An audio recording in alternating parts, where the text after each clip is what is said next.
a resumir.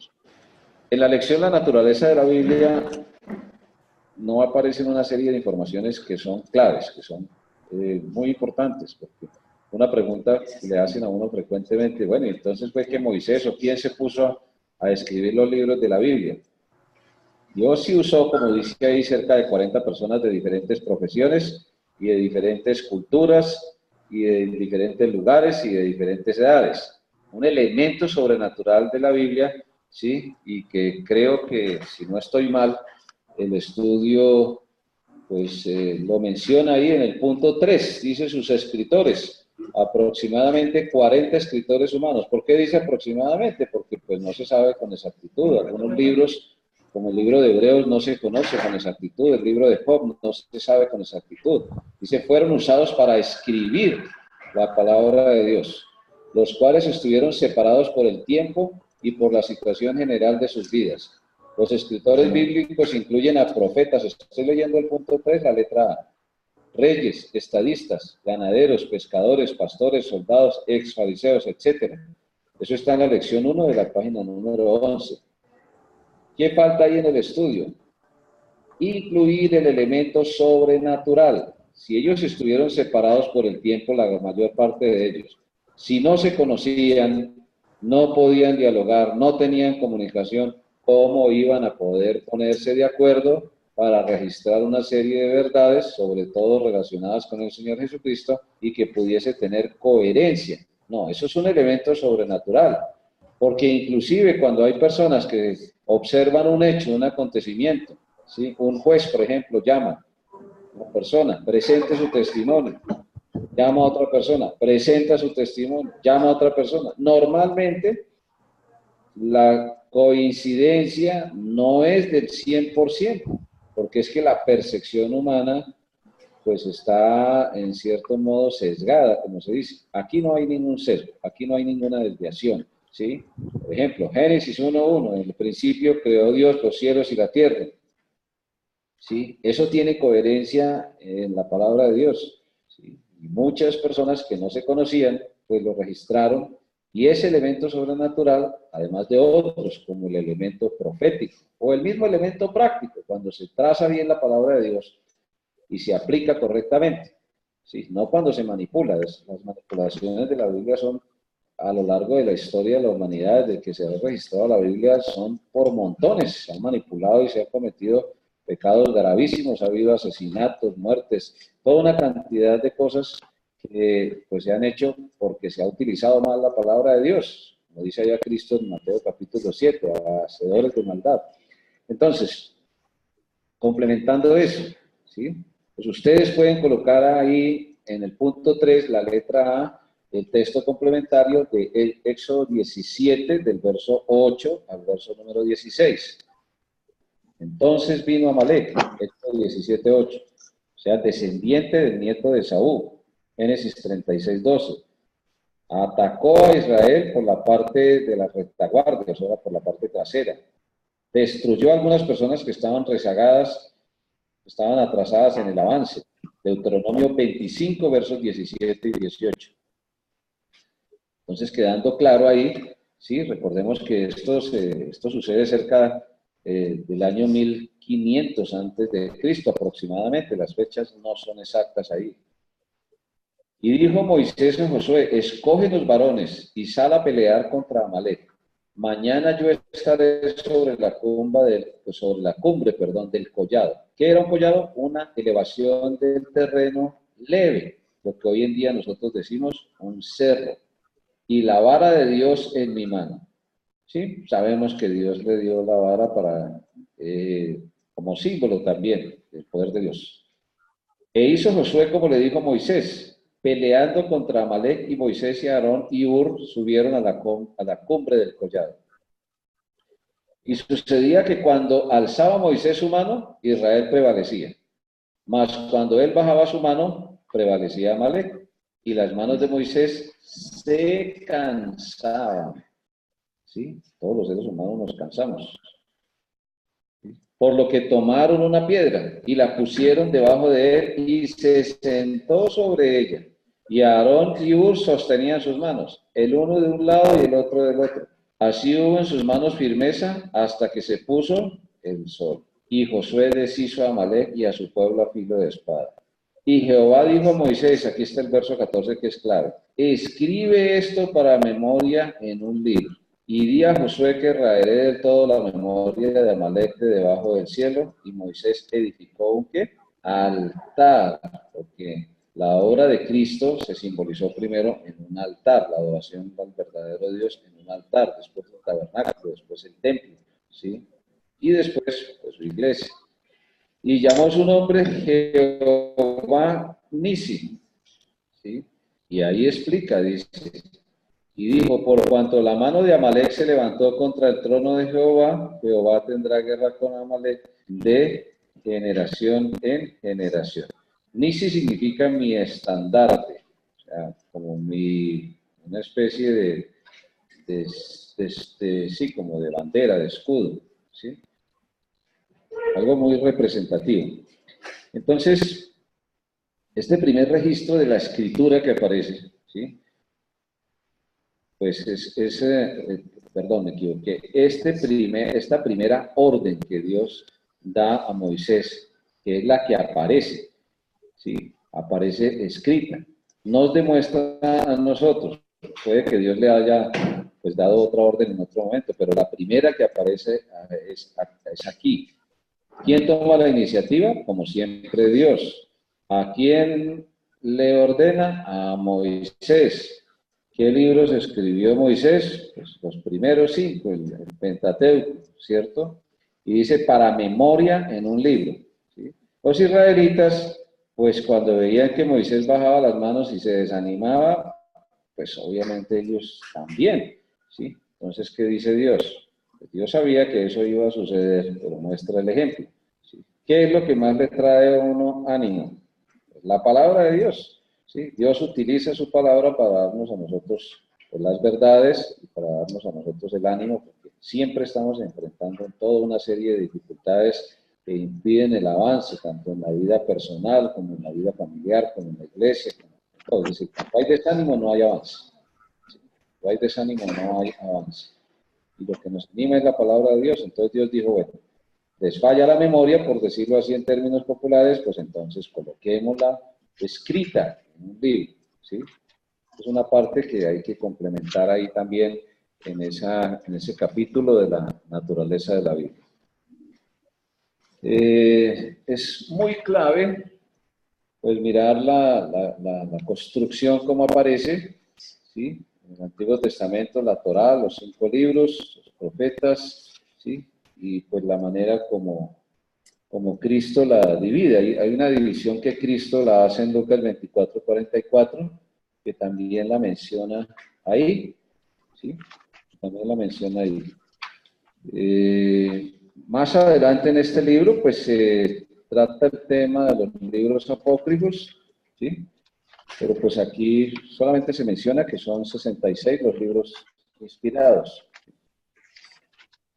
En la página 10, el punto 2, hay un ejemplo de un bosquejo. La Biblia es un libro, da testimonio de un Dios. Punto 2, letra B, página 10.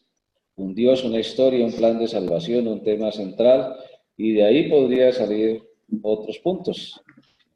Un destino final, por ejemplo. Ese sería un quinto punto. Pues ahí está la manera como está pues, organizada la palabra de Dios. ¿Sí? Los símbolos, el tema y finalmente pues el esquema del Antiguo Testamento y del Nuevo Testamento. No sé si tienen preguntas, comentarios. Importantísimo el énfasis que hace Cristo en Lucas 24:44, la ley de Moisés, los profetas y los salmos. ¿Sí? Jamás Cristo citó ninguno de los libros apócrifos, jamás. Ninguno de los libros apócrifos fueron citados.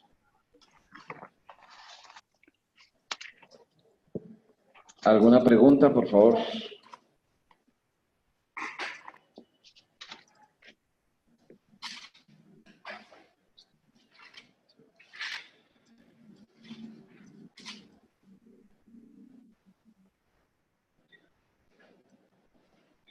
Entonces yo creo que pues hoy...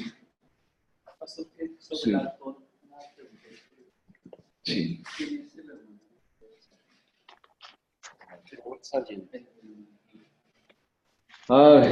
Mando hay preguntas sobre el hermano Robert Sargent. Él, pues, es un pastor de una iglesia local que, pues, ha pues, desarrollado un ministerio. Creo que por ahí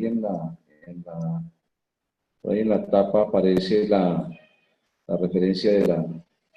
Creo que inclusive, si no estoy equivocado, creo que tiene un correo electrónico, me parece. Sí. Por ahí en esa parte, ¿no? Sí. Es un pastor bautista que, pues, a raíz de la deficiencia que ha habido en los institutos bíblicos de material que, pues, sea como muy centrado en la sana doctrina.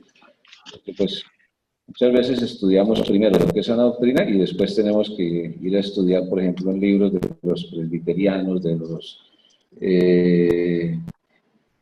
los bautistas de la convención, otros grupos de bautistas, ¿sí? Entonces, él tiene una recopilación de libros, ¿sí? Este no es el único, este libro pues nos llegó providencialmente porque pues, el hermano John Dee, a raíz de una visita que hubo de un misionero norteamericano, el hermano, ¿cómo es que se llama? Gavila, pues, sí. Llegó a nuestras manos este material. ¿Sí? Obviamente, como toda obra humana, pues está sujeta a complementarla. Seguramente habrá momentos en que habrá algo que corregir, pero en general está bien bosquejado, bien organizado. Si realmente es la primera vez que estamos utilizando este material es muy reciente, es un material que nos llegó el año pasado, y pues gracias a Dios y la gloria para Él, que pues nos ha ayudado bastante, ¿sí? Para poder pues profundizar.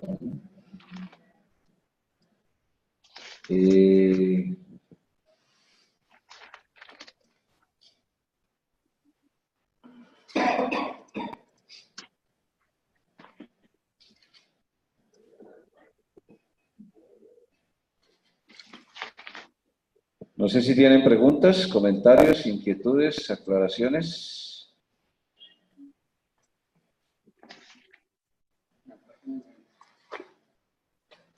¿Perdón? Sí, ahí da una página. Sí. Hay que recordar que la Biblia hebrea no está organizada como nosotros la tenemos, ¿no? Para ellos, la Biblia hebrea no termina en Malaquías, ellos la terminan en Crónicas, ellos la organizan de otra manera. ¿Sí?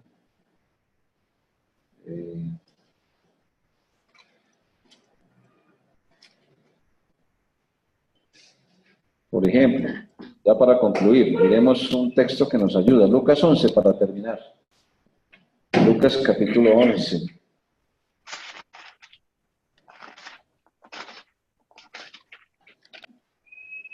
Lucas capítulo 11. Este texto es muy importante porque Cristo cita todo el Antiguo Testamento y lo cita de una manera muy particular.